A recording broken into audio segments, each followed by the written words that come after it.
Hello, this is Teacher Ronald. I want to welcome you to this other video looking at character and characterization in the novel Devil on the Cross.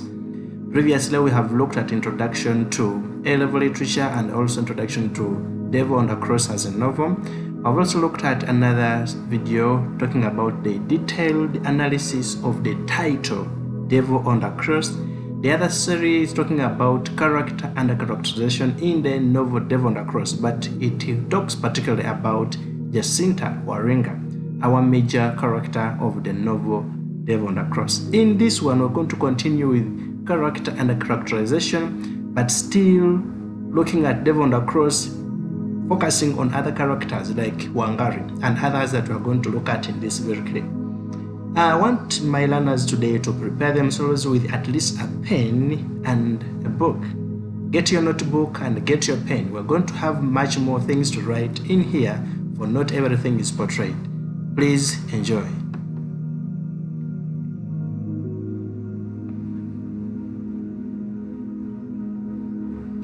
Wow, when you talk about Wangari, this is one of the very serious women that we meet in the novel Devil on the Cross.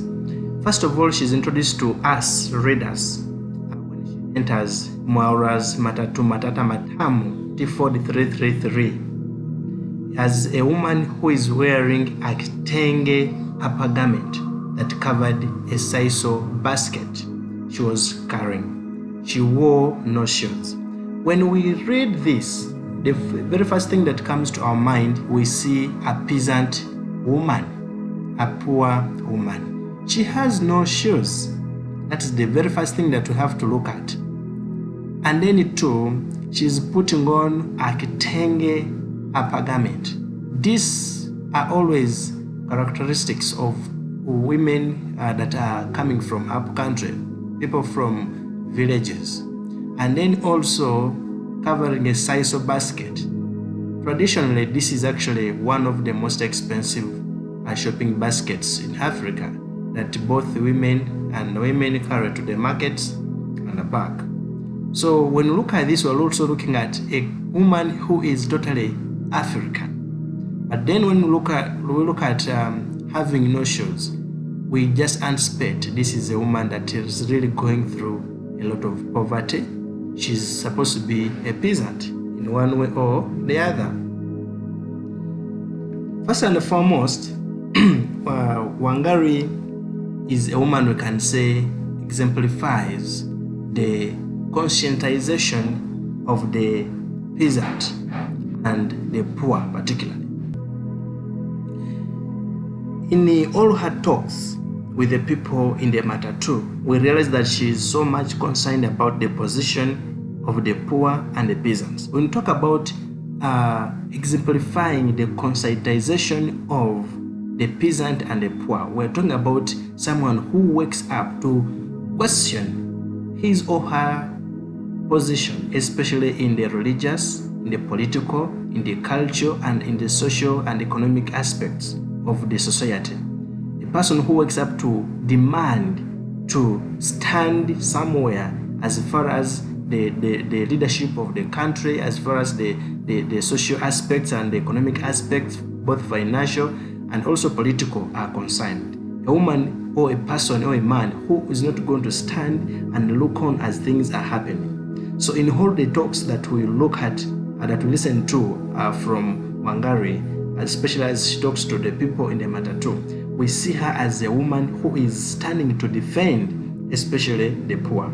She's more concerned about the position of the poor and the peasants. Where do they belong, especially as far as Kenya is concerned? And those that had fought during Harambee time for the liberation of Kenya are also on her side. She wants so much to find out, for us who fought during the Harambee time, during the time when Kenya was going through a transition, chasing away the imperialists, where do we stand? We people who stood there to fight for Kenya. She questions to the white judge, especially in Nairobi, when she's in the cell. She generally shows that she is a woman who is representing the peasants and the poor to find their position in the political and economic environments of Kenya. Later on, also in the book, she leads the Imorok police to arrest the thieves in the cave. So in all this, she's a woman who is leading the police to go and arrest especially the thieves. But what is the intention? To make sure that the poor find a better position to stand, especially in this community. We always see the people that are in the cave are boasting about how they have exploited the peasants particularly, and then Wangari coming up to lead the police to come and arrest the thieves clearly indicates that she's fighting for such people. That's why we shall say that she exemplifies the conscientization of the peasants and the poor. Okay, her name evokes two qualities when we also go on to look at her name. Wangari, particularly, we can say her name represents tenacity and persistence. Okay, in trying to negate one of these qualities, we can really point out that the transformation of society cannot take place. But when you look at tenacity or stubbornness and persistence, there are two qualities that Wangari holds. It could be divided from the leopard. For example, the Kikuyu called the leopard Ngari, Ngari, Ngari. So you look at the leopard, is just a very stubborn animal. Okay, so when you conject up the image of a tenacious animal like a leopard and a Wangari, you really see someone who is going to fight, who is going to be very stubborn on things, but wanting to make change, a positive change for the rest of the people. Okay, Wangari reveals also this stubbornness in fighting for her rights. Again, the name Wangari could be derived from the Kikuyu tradition referring to members of the Angari clan, who according to the legend that is told, especially among the Kikuyu, were both mean and steadfast in defense of their principles. They are people who stood to their principles, and none of the society people could come and prevent them from defending that. So you can see that if Wangari, as the name is driven from the aspect of that legend of the Ngari clan, where she actually believes she comes from, because that's what the name indicates, then this is what it means. She's steadfast and also mean in defending her principles. This is the reason as to why when she promises the judge in Nairobi that she's going to lead the police to arrest the thieves, because she knows where the thieves are in Imoro, she sticks to that. And even when these people are so scaring, Wangari does not lose focus. She moves on and calls the police.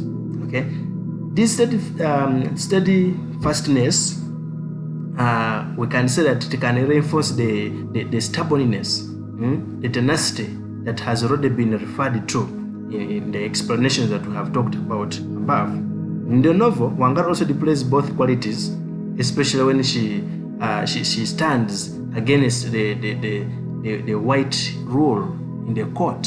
When the white judge wants to sentence her, she stands against that stubborn and says, I am not a stranger in this country like you. You know, that is a very ironical statement anyway, because we believe that someone that has been taken to the court, the tradition today, we believe that that person should be very humble, very quiet. That is not what Wangari does. She instead stubbornly stands and talks to the judge in such a stubborn way. It is also very important for us to note that Wangari is actually also a freedom fighter. And through this, we can also conclude that he's actually a patriot. Okay, for example, during her childhood, during the emergency or the Harambee time, Wangari notes that she had carried bullets and guns in the forest to freedom fighters. Those are people who were fighting during the Mau Mau rebellion. This is what she says: so that our children might eat until they were full, might wear clothes that kept out the cold, might sleep in beds free from bedbugs. Okay, when you read the novel, you see that during that time, when Wangari is trying to narrate the whole story about her background, she talks about this. She carried these bullets because of that. And then on page 40 of the novel, actually this is where we get that statement, and this is what she says. Wangari clicked her tongue, cleared her throat, and started talking in a voice full of bitterness. You say that if a bean falls to the ground, we split it among ourselves.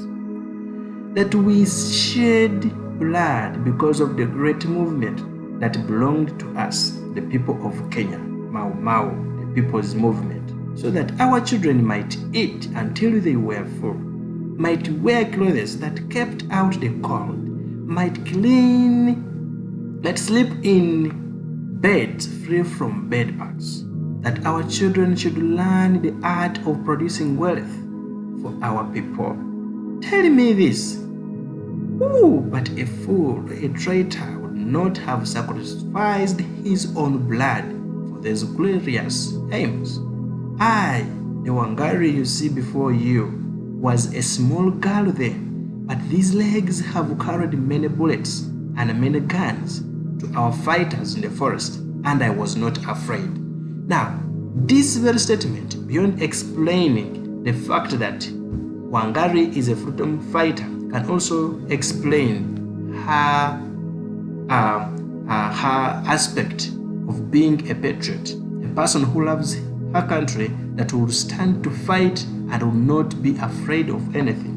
But also it can explain her determination. She's a very determined woman. Young as she was, she carried the bullets in the forest. She used to dodge the bombs and the spears and the bullets from the enemies. Those were particularly the imperialists and the home guards who were trying to fire back as the Mau Mau rebellion was at that time very hot.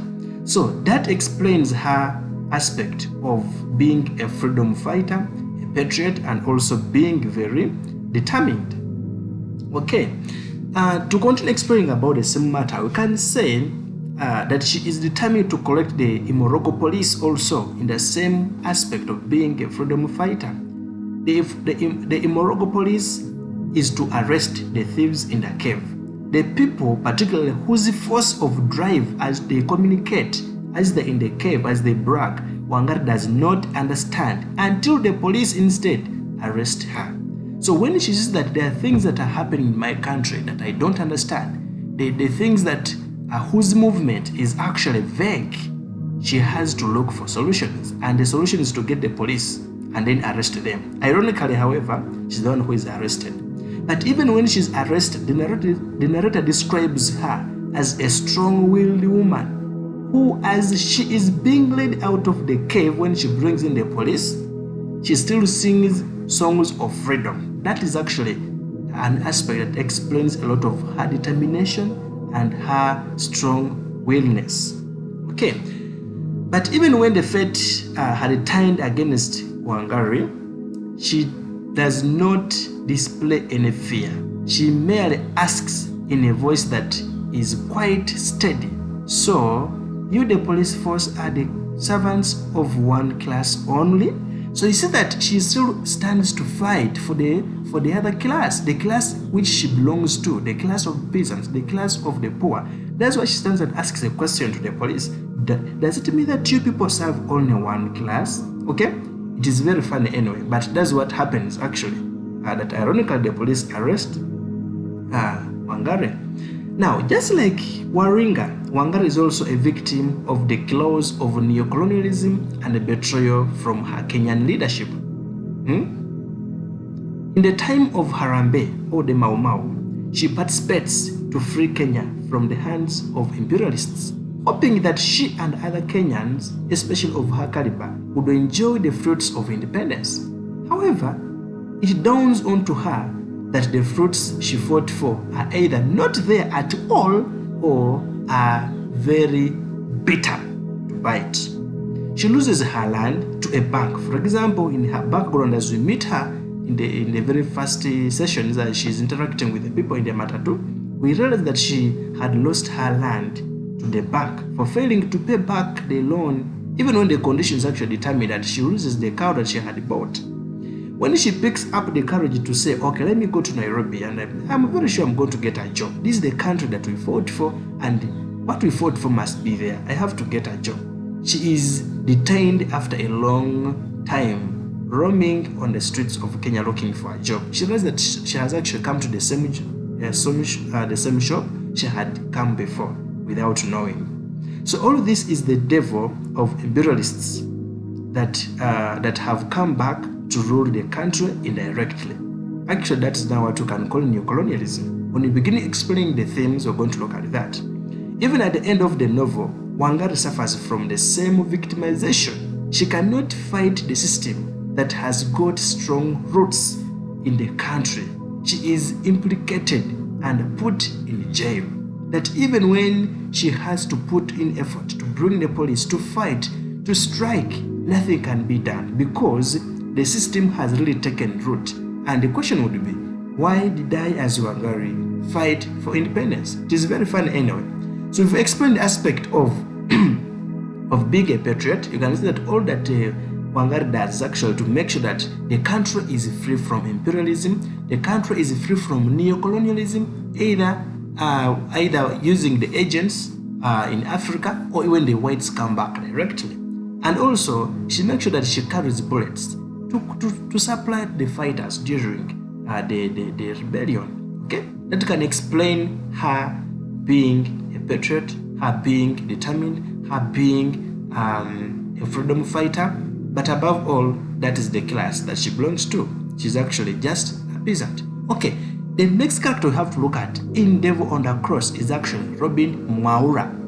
Okay, now Robin Mwaura's name, all of us actually when we're reading, we only see Mwaura until towards the end when we see his full name as Mwaurandu. So he's actually called Robin Mwaurandu. We all know this gentleman. Oh my God. Okay. His name means the one who steals. No wonder whatever that we say about Mwaura is actually stealing, killing, doing what? Robbing, grabbing. Okay? First and foremost, we're going to examine his name particularly. It implies one who would steal somebody's clothes off one's back. That even when someone is moving, Mwaura as a steal your clothes when you are moving. That's what the name means. Someone who steals. Okay. He is very inhuman. That one actually, the first time we meet Mwaura, even when he's driving the car, you really see this person is not a character we can like at all. As an aspiring bourgeoisie, because he's trying to come out from his poverty line up to the bourgeoisie side, Mwaura reveals the humanizing philosophy that is required to make it in this class. He would rather leave an old Wangari in the forest or even kill her if she does not pay her transport to Imoro. But is it even the first time he has ever killed a man because of just 5 cents for failure to pay that 5 cents to him? Mwaura's plans of stealing up different people's ideas and philosophies, and also come up with how he can steal money from people through different ways of exploitation, and then start up a human hearts shop is rather sad than just comic. You can't tell someone you want to begin up a shop that sells human hearts. That is just very inhuman and very comic. One can believe him basing on what he does with the killing different people. What does he say? On page 50, I would like to start a heart business, a market for human hearts, a shop for human hearts, a supermarket for human hearts, permanent sale. I wonder how much money a heart like mine would fetch. That's on page 50. It is very funny, and you see that all of this reflect his being inhuman. And then he continues. He continues just to brag about how he had killed a man just because of having failed to pay him 5 cents. That is on page 33. And when he ends by saying, never play with other people's property, we are the devil's angels, private businessmen, we clearly come to sense something, because we have seen this about Waringa some time back. This is where the suspense begins from. We can also say Mwaura is a very bad hypocrite. I want us to examine the different areas that we see Mwaura in. Almost everywhere we see him, we see a hypocrite.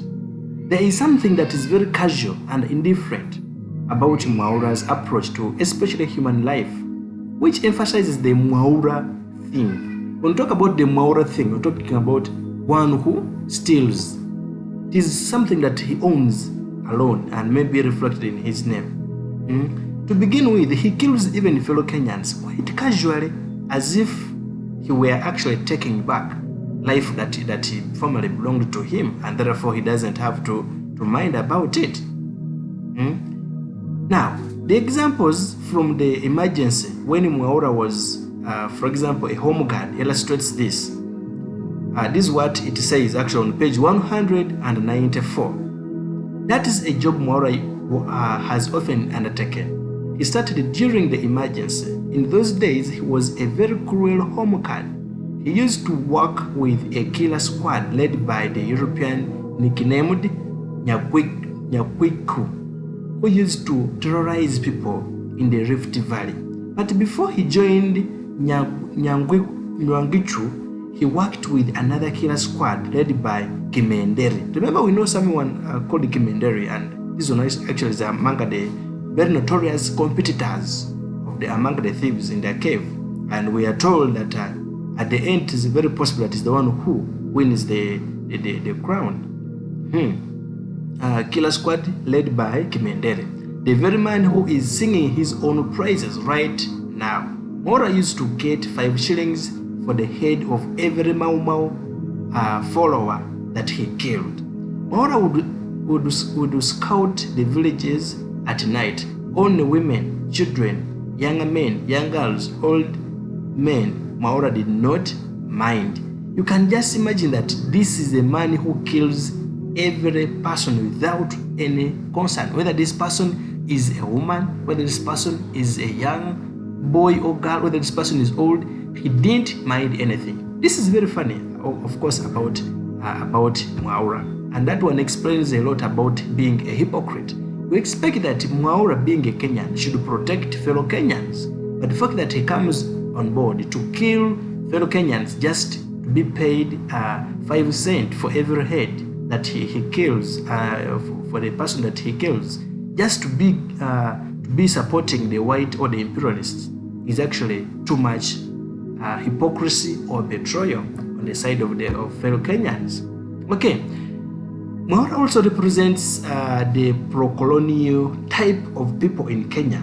It is significant that Mwaura is the one who arranges for Mwireri's death for a fee. As a member of the Devil's Angels that we have already read about, he is responsible for the murder of those who refuse to be robbed in Kenya. Whoever comes up and says, for me, I don't want my money, my sweat to be taken, my blood to be taken, just like those weird ideas that the thieves in the cave suggest, is killed by people like Mwaura. He salutes the imperialists particularly during the colonial period, and even after colonialism, he still salutes them and serves them properly. As in the illustration above, for example, we can also say when he kills the freedom fighters during the chasing away of the colonialists, we can say that one can participate to be an illustration for being a pro-colonial type. Okay. Above all, we can also say this Mwaura man is very greedy and materialistic. Very greedy and materialistic. He worships at the shrine of money, just like the rest of the bourgeoisies like Kitutu, Kihahu, Kimenderi, Kimengemenge, and others. They are ready to commit any crime in loyal obedience to the molten god of money. This is why he says that where there is money, whether it is hell or heaven, I can go. Very fine, of course, very ironical, but we can see that Mwaura can do that based on the characters that he portrays. These characters are shown as people who are devoid of any positive and humanistic outlook on human life. The Kimenderis, the Kimengemenges, the Kihahos, the Kitutus, Their aspect of life is so much deviated from what the reality is. When I look at Mwaura's principles, for example, anyway, does he even have principles? They are representatives of Kimenderi and others. Kimenderi, for example, is also a white representative, especially in the cave.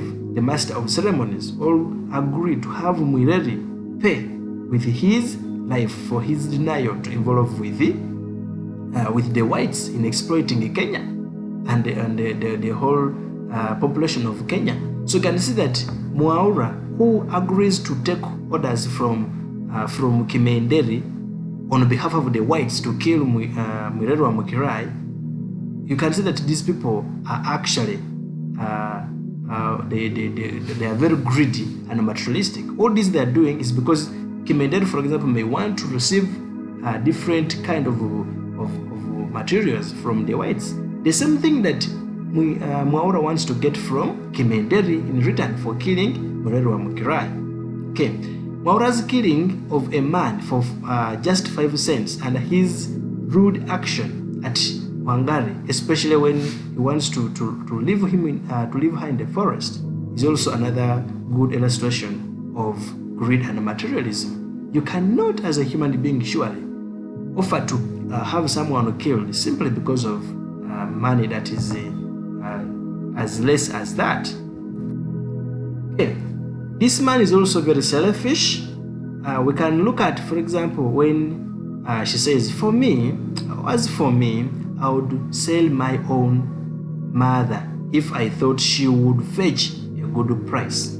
That's when they begin pressing him to talk about what he thought about money and God and then heaven. Further, he even continues to say, business is my temple, money is my God. I don't examine things too minutely. Show me where money is and I will take you there.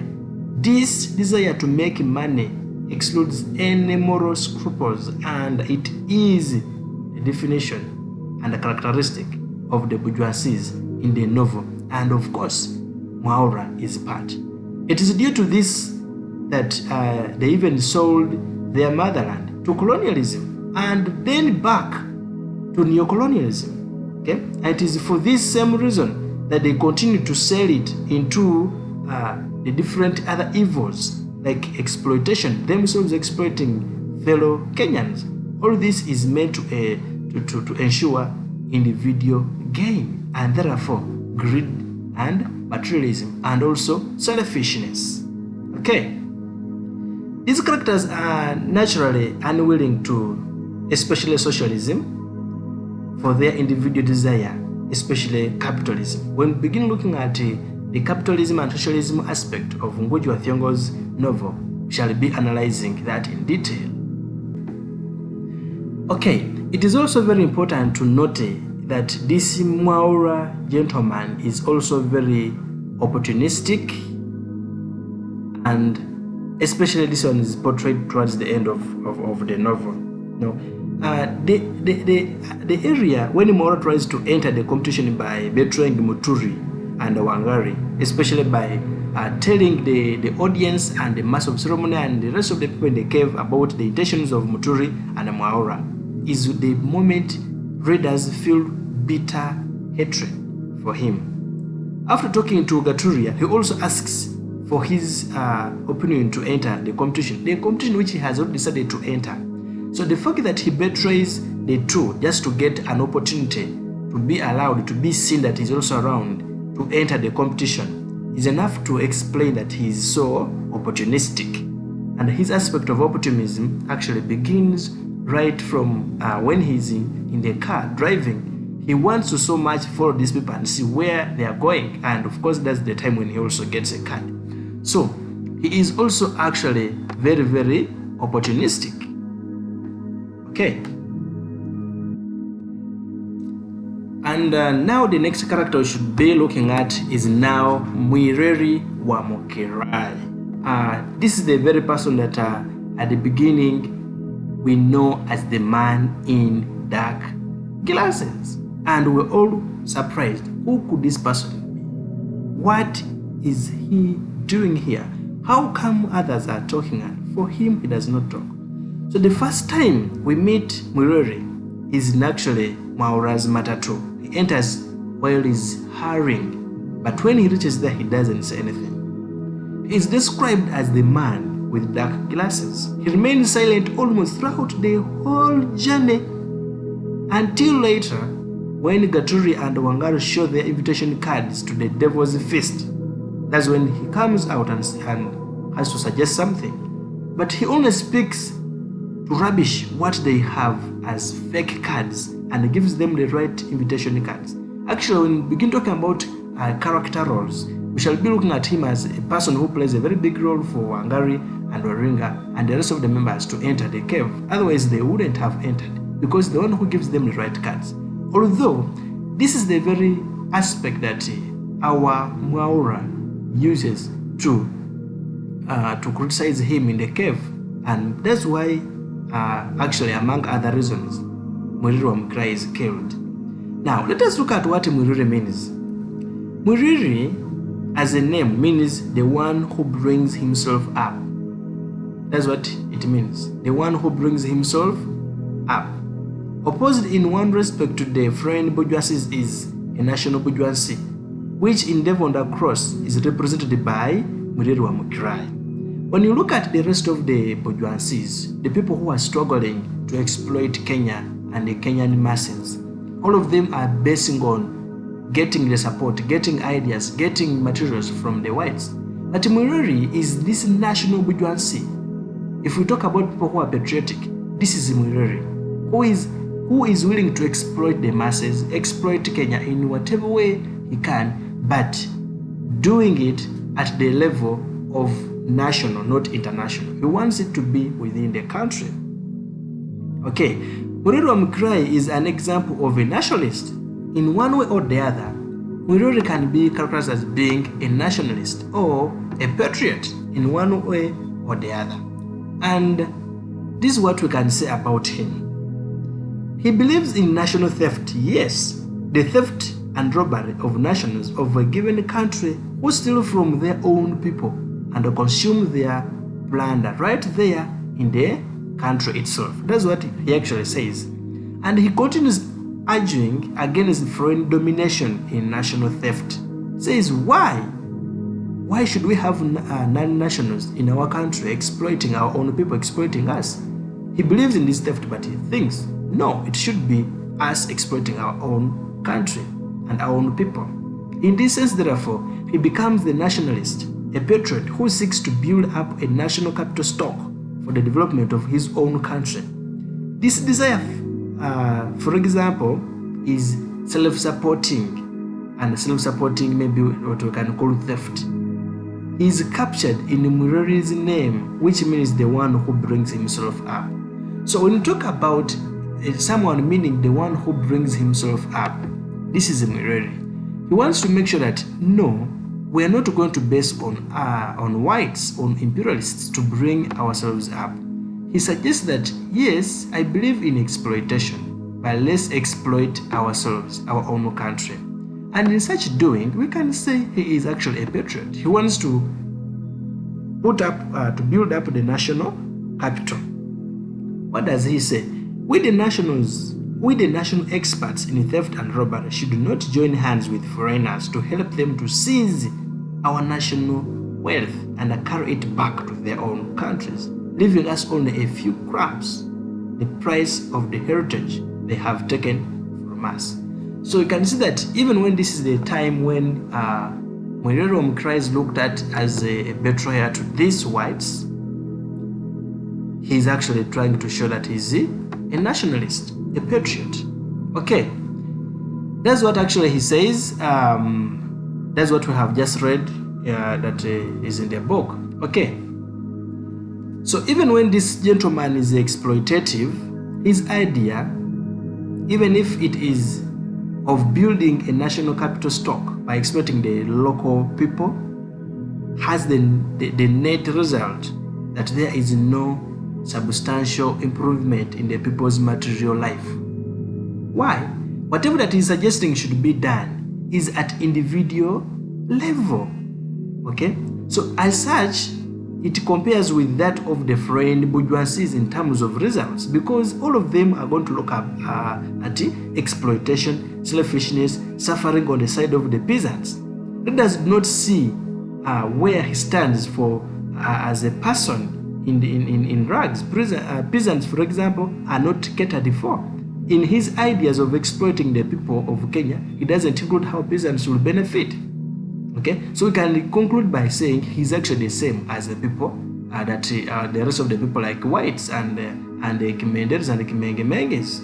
Okay, so the likes of Wangari, Waringa, and the workers and the students who oppose the rich are not planned for in a better way rather than exploiting them. He is also a victim of foreign interference in one or the other, therefore, because whatever ideas that are in here, they are brought by foreigners. So the fact that all his ideas are about exploiting the people of Kenya without showing clearly in his approach where the Wangaris, Waringas, and the different other people down fall is enough to say that he's a victim of foreign interference or foreign interference in Kenya, but also is exploitative, because there is no other idea that is trying to project how the masses will benefit, but rather to be exploited in all ways. Okay, this is what actually that is said here. Because of the abusive language and insults we have had to endure at the hands of Mwireri and Mukiraai, we have decided that we shall not wait until the end of the feast. We are leaving now. This is what the whites are saying. Now, they want to leave, and because the Kenyans have to succumb to the whites, they end up instead doing what? Killing him. But even in the same way, this gentleman has ever benefited from the whites in one way or the other. So when they say we are going to leave, he also in one or the other has to be affected. But then the whites the blacks have to do something to make sure Mwireri does not insult the guests in that way again. And what is annoying is that it is the fellow Africans that execute Mwireri. That is very annoying. Okay. When we meet Mwireri and Mukiraai, we also come to know that he's also very educated. Okay. When we meet him with the rest of the people in the Matatu, we learn that he has acquired a number of degrees. Okay, he has acquired degrees, masters, and even an honorary degree. The first time readers meet him, one thinks he is very rugged, but that's not the case. Okay, he seems to be rehearsing for the competition anyway. His education is what the Muturis seek to support their struggle to free themselves from the devil. But then these are the people like the Mwireris who are already on one side, and that is the side of the enemy that the Muturis and the Wangatas are trying to fight. He continues to talk about his degrees. As a student, I want to encourage you to go to page 166 and read about it. Then when you look at his speech in the cave, it also explains so much about his determination. Okay, he is very, very determined. He's open-minded and also fearless. Even when at the point the criticism from the listeners is chilling and killing, he determinedly criticizes the involvement of foreigners in the cave. And what does he say? Continues to say, I will speak very frankly, come what may. Okay, whatever that he says also on that very page. So this one explains the fact that Mwireri or Mukiraai is very, very critical. He is also open-minded and fearless.